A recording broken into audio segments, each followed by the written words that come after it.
So this week I am diving into all things condo fees.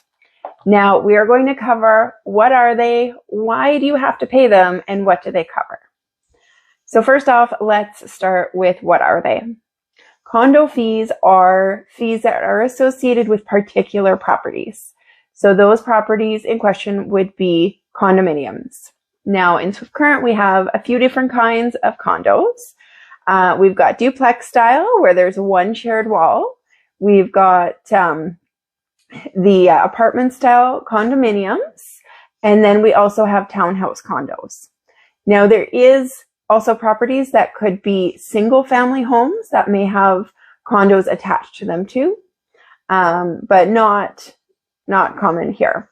So the next point is, why do you have to pay them?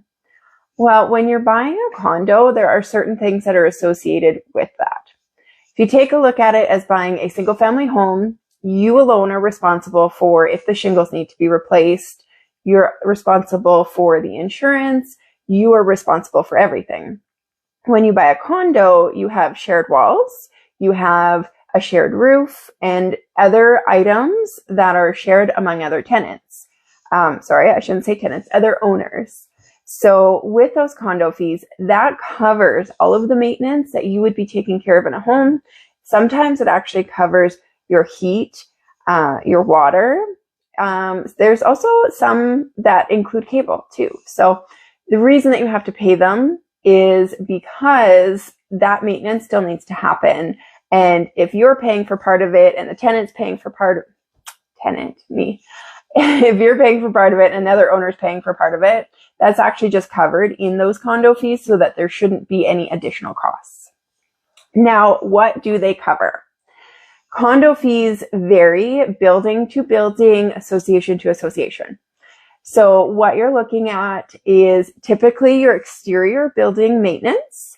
So that does generally cover your shingles or items such as siding, but typically windows are not included.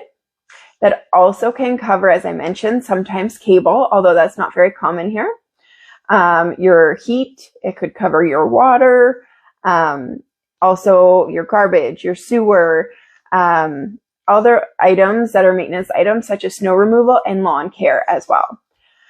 We do have a condo association here that also has a pool. So there is additional fees associated with that. And in that condominium, there's actually a one-time annual fee that is paid on top of your condo fees as well.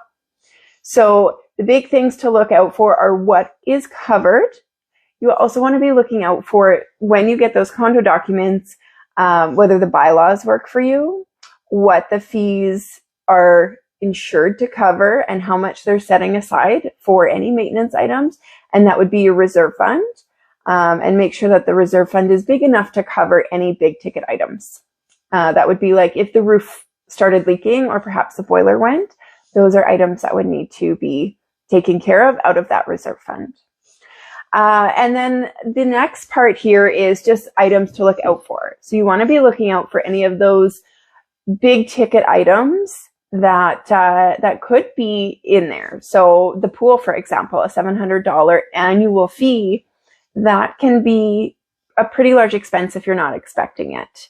And then you want to make sure that, of course, that reserve fund is good. The condo fees are affordable for you.